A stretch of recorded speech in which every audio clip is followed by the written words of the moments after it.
In 1769, if you walk down to the harbor-side wharfs of Newport, Rhode Island, your senses would be overwhelmed by a thick, sweet, slightly burnt aroma. It was the smell of boiling molasses, a dark, sticky syrup being pumped directly into the copper pot stills of Newport's 22 active distilleries. At that exact moment, Newport was the rum capital of the world, and Rhode Island was the beating heart of the transatlantic slave trade. To the wealthy merchants, civic leaders, and enlightened founders of the colony, this sweet, twice-distilled, oak-barreled spirit was the key to unimaginable fortunes. But the barrels of rum leaving these northern wharves were not headed for polite tavern tables in London. They were packed tightly into the holds of ships bound for West Africa, where they would be used as a literal liquid currency to purchase human beings. For over a century, the history of rum was not just a story of drinking. It was the story of a brutal, self-perpetuating cycle of enslavement. We are often taught the history of the slave trade through the neat geometric diagram of the triangle trade. We learn how humans in chattel slavery moved from West Africa to the West Indies, how sugar and molasses moved from the West Indies to New England, and how rum moved from New England back to West Africa. But teaching the slave trade as just a triangle strips history of its intent, agency, and human horror. It turns a system of deliberate industrial-scale exploitation into a mere cosmic coincidence, like 3 dots in a constellation that just happened to connect. For those living in New England, this geographic abstraction has long offered a convenient shield of innocence. It is easy to condemn the slave traders on their hellish ships and the plantation owners on their boiling tropical estates, while letting the wealthy towns of the American North off the hook. But the truth is that the very foundations of New England's early industrial prosperity, its shipbuilding, its metalwork, its coopering, and its merchant banks were built upon a foundation of sticky black molasses harvested by enslaved hands. To understand how a drink became a weapon of empire, we have to look at where sugarcane itself came from. Sugarcane thrives only in hot, humid, tropical climates. It was Christopher Columbus who first brought sugarcane to the Caribbean in 1493. During his second voyage to the Americas, having seen its profitability on Portuguese plantations in Madeira and the Azores, the crop flourished in the fertile soils of the West Indies, but harvesting it was a backbreaking, dangerous, and often fatal endeavor. In the mid-1640s, the island of Barbados underwent a rapid sugar revolution, committed entirely to sugar production. English investors on the island rebuilt their enterprises upon a terrifying new foundation: the mass enslavement of imported Africans. Barbados became the birthplace of the British Slave Society, the first colony to be legally and socially reformatted around the absolute debasement of human bodies as lifelong chattels and real estate. By the 1670s, enslaved Africans outnumbered white colonists by nearly 10 to 1, working under a system of plantocracy that treated human lives as completely disposable investments. But the process of refining sugarcane into white gold had a major technical bottleneck. The crude refining methods of the 17th and 18th centuries produced a massive surplus of industrial waste. For every 4 parts of sugar crystallized, as many as 3 parts of a thick, dark, sticky, and seemingly useless byproduct were left behind: molasses. At first, plantation owners had no idea what to do with this mountain of sludge, often dumping it directly into the sea. But then, a convergence of Amerindian, African, and European knowledge of fermentation led to a historic breakthrough on the plantations. Workers discovered that if you mixed this sugary waste with water and yeast, it would ferment. When distilled through copper pot stills, it yielded a harsh, high-proof, and burning alcohol. In the 1600s, the colonists in Barbados called this raw, crude liquid kill devil. It was described by contemporaries as a hot, hellish and terrible liquor, but its popularity grew exponentially. By 1672, the spirit was officially given the name rum, likely derived from the Old English slang word rumballion, meaning clamor. The discovery of rum completely transformed the economics of the plantation. What was once a costly waste management problem was now a secondary cash crop that could be sold for massive profit. Plantation owners began building their own local distilleries, right alongside their sugar boiling houses. To protect their investments, Caribbean planters even sold rum at a discount to visiting naval ships, ensuring that the Royal Navy would linger close to the islands to guard them from pirates and foreign rivals. But as the sweet spirit's popularity burgeoned in Britain and the mainland colonies, the demand for both sugar and rum skyrocketed. To feed the growing global appetite for alcohol, plantation owners needed more land, more cane, and above all, more labor. The expansion of the rum industry became directly locked with the expansion of the transatlantic slave trade. By the early 1700s, colonial New Englanders realized they could cut out the Caribbean middleman by importing the raw molasses directly and distilling the rum themselves. Alcohol had always been culturally central to New England life, despite their Puritan reputation. Boston had opened its first tavern in 1633, and the Massachusetts Bay Colony lifted the prohibition on spirits in 1639. Now, New England merchants saw rum as a windfall of gold. Distilleries multiplied rapidly across Massachusetts and Rhode Island, which eventually accounted for 3/4 of all domestic rum exports from the mainland. Massachusetts supported 63 distilleries, producing 700,000 gallons annually, while Rhode Island's 30 distilleries boiled away another 500,000 gallons each year. This massive distilling boom spurred related northern industries, from shipbuilding and metalwork to lumber and coopering. Rum became the currency of the colonies, used to pay wages, purchase goods, and grease the wheels of local commerce. In places like Cape Coast Castle in modern-day Ghana, the British Royal African Company ran a massive, fortified engine of enslavement. But the true destination for New England's high-proof, twice-distilled rum was the West African coast. Thousands of captured Africans were stowed in dark, suffocating dungeons beneath the castle, waiting for the ships that would carry them across the Atlantic.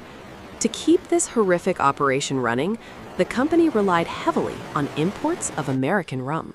The soldiers and guards who worked the forts were paid partly in rum. During a devastating famine on the Gold Coast in 1766, these soldiers traded their scarce food rations just to get their hands on more of the drink. Even the enslaved workers owned by the company to run the castle were kept compliant using rations of spirits. In 1770, the Royal African Company spent £285 on 571 gallons of rum, specifically to keep their engine of enslavement well greased. On the African coast, American rum became known as a premier barter good, particularly in the competitive Gold Coast markets. While some historians have argued that prices on the Gold Coast were denominated in rum, serving as a regional currency, modern research shows that commercial exchange actually ran on a highly complex sorting system. West African merchants were sophisticated consumers. They demanded an assortment of diverse trade goods, including brass manillas, firearms, and fine textiles, rather than a single commodity. However, rum was the essential anchor of this assortment.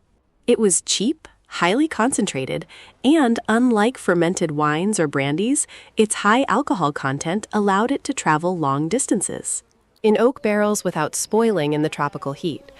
On the Upper Guinea coast, however, the expansion of Islam, partly a defensive social response to the chaotic and violent trade in captives, imposed strict limits on the local demand for alcohol, forcing rum men to adapt their strategies and seek markets further south. The cold, transactional reality of this trade is preserved in the surviving letters and manifests of New England slave merchants, such as Timothy Fitch of Medford, Massachusetts, then the capital of New England rum distilling. Fitch's archival manifests show his ships leaving Boston Harbor with rum as their primary, most valuable cargo. On a single voyage in 1762, Fitch's ship carried 130 casks containing 5,170 gallons of rum, valued at 517 pounds, accounting for nearly half the value of his entire cargo. In his letters to his ship captains, Fitch spoke with a chilling, businesslike detachment, instructing them to slave the ship. By directly trading the spirit for human beings, he literally measured a human life in gallons of rum, authorizing his captain to purchase captives on the windward coast. Even suppose you give 150 gallons per head. On these voyages, every part of the ship's crew was complicit. Sailors were paid partly in rum, and the ship's captain was given a privilege, a commission paid not in cash, but in enslaved human beings, which on one of Fitch's voyages amounted to 8 slaves. Once the captives were successfully bartered for rum, they were crammed into the dark holds of the ships and subjected to the horrors of the Middle Passage. Upon arriving in the ports of the Caribbean, the captain was instructed to sell the surviving captives and use the proceeds to purchase a complete load of the best white sugars and molasses, which would then be shipped back to Boston and Newport to be boiled down into more rum. This was the circular, closed-loop economy of exploitation. Slaves made the sugar, sugar made the rum, and rum bought more slaves. This highly lucrative trade did not go unnoticed by the British Crown.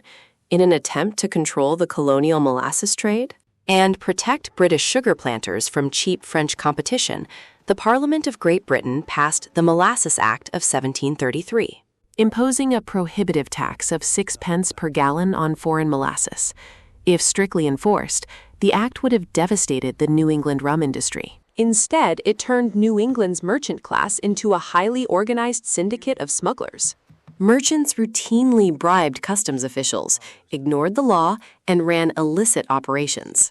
In Massachusetts, the scale of smuggling was so vast that the colony legally imported less than half of the molasses it actually used to produce and export rum. When the British government tried to crack down with the strictly enforced Sugar Act of 1764, it sparked uproarious protests across the colonies. This economic clash over molasses and rum did not just disrupt trade. It helped lay the political and ideological foundations of the American Revolution. But by the late 18th century, the golden age of colonial rum began to fade. After the United States won its independence, its merchants were locked out of direct trade with the British West Indies. At the same time, France lifted its historical prohibition on domestic rum production in its colonies, which had originally been lobbied for by cognac makers back in Europe. As the international slave trade was gradually outlawed in the early 1800s, the cheap supply of slave-harvested molasses dwindled, and New England's distilleries began to close their doors. As Americans moved westward, they cleared the forests, planted fields of corn and grain, and discovered a new spirit, whiskey. Slowly, the heavy, sweet scent of boiling molasses faded from the harbors of Boston and Newport, and rum was washed from the cultural memory. The physical traces of this history, however, are still under our feet. The immense wealth generated by Rhode Island's merchants, names like Malbone, Bannister, Wanton, Brenton, Redwood, and Vernon, which still decorate the historic homes and street signs of Newport today, was built entirely on the backs of enslaved people. In Newport, the very cobblestones that tourists walk on today were paid for by the import taxes levied on captured Africans brought to the port against their will. Yet, for generations, the memory of this complicity was buried. By teaching the history of slavery as a sterile geometric triangle, we isolated the guilt to the southern plantations, allowing the industrial North to celebrate its historical innocence. But the historic ships that sailed from Boston and Newport were specifically rigged to carry human beings in their hulls. Funded by an industry where every single drop of alcohol was fermented and distilled from the blood and sweat of slave labor. Today, the Caribbean islands are famous for their sun-drenched beaches, luxury resorts, and world-renowned rum brands. But beneath the glittering images of paradise on earth marketed to tourists, the legacy of 3 centuries of plantation tyranny still lingers. The descendants of those who built these societies remain marginalized, while the inheritors of the historical wealth remain dominant. Across the Atlantic, a rising popular movement is calling for reparatory justice, demanding that Britain, Europe, and the institutions of the New World acknowledge their historical crimes and repair the systemic damage of chattel slavery. Rum was never just a drink. It was a liquid asset, a global currency, and the high-proof fuel of a global tragedy.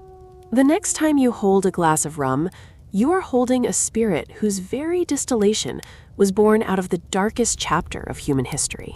If this history changed the way you look at the origins of early capitalism and the spirits in our cabinets, hit subscribe.